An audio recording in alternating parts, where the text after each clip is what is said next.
Hi dear friends, welcome back to Kiran fire sports channel. IPL 2025లో Sunrisers Hyderabad అయితే వరుస ఫెయిల్యూర్తోని సతమతమవుతుంది. So ఈలోపు మాజీ క్రికెటర్స్ అయితే ఎస్ఆర్హెచ్ మీద ఫైర్ అవుతున్నారు, ముఖ్యంగా కెప్టెన్ మీద. సో ఎవరేమన్నారో చూద్దాం. వీరేంద్ర సెహ్వాగ్ అండ్ మహమ్మద్ కైఫ్ ఇద్దరైతే ఎస్ఆర్హెచ్ మీద సీరియస్ కామెంట్స్ అయితే చేశారు.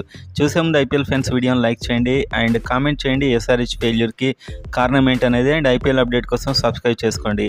వీరేంద్ర సెహ్వాగ్ మాట్లాడుతూ, ఒకప్పుడు పంజాబ్ కింగ్స్ ఎలా అయితే ఆడారు, ప్రతి మ్యాచ్ ఓడిపోయేదో సేమ్ వాళ్ళదే వీళ్ళకి ఇచ్చేశారు. ఇప్పుడు వాళ్ళు బాగా ఆడుతున్నారు. ఇప్పుడు కొత్త పంజాబ్ కింగ్స్లో తయారైంది సన్ రైజర్స్ హైదరాబాద్ అని వీరేందర్ సెహ్వాగ్ అన్నాడు.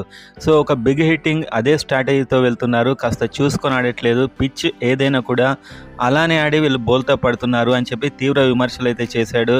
ఫ్యాన్స్ అయితే ఏదైతే హోప్స్ పెట్టుకుంటున్నారో, ఏదైతే మనీ పే చేస్తున్నారో అంతవరకు కూడా వీళ్ళు వాళ్ళని ఎంటర్టైన్ చేయట్లేదని చెప్పి వీరేంద్ర సెహ్వాగ్ అయితే ఫైర్ కావడం జరిగింది. అండ్ ఇంకొక మాజీ ప్లేయర్ మహమ్మద్ కైఫ్ అయితే పూర్తిగా ప్యాట్ కమిన్స్ మీద కాన్సన్ట్రేషన్ చేశాడు.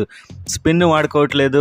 జిషాన్ అన్సారీ అండ్ కమిందు మెండిస్ వాళ్ళ స్పిన్ అసలు వాడనే లేదు. ఒక్క ఓవర్లో కమిందు మెండిస్ అంతా బాగా వేసినా ఇంకొక ఓవర్ వాళ్ళకి ఇవ్వలేదు అని చెప్పి తీవ్ర విమర్శలు అయితే చేశాడు.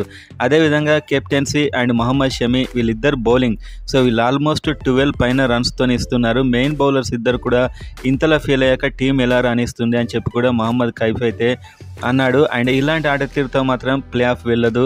80 రన్స్ తేడాతో ఓడిపోయాక వీళ్ళు కోలుకుంటారని నేనైతే అనుకోవట్లేదు. ఎస్ఆర్హెచ్ ఇక్కడి నుంచి కోలుకోవడం చాలా కష్టం అని మహమ్మద్ కైఫ్ అయితే సీరియస్ కామెంట్స్ అయితే సన్ రైజర్స్ హైదరాబాద్ మీద చేశాడు. సో అతడి ప్రకారం ఇక ఎస్ఆర్హెచ్ కోలుకోవడం కష్టమే అని అతడి ఉద్దేశం.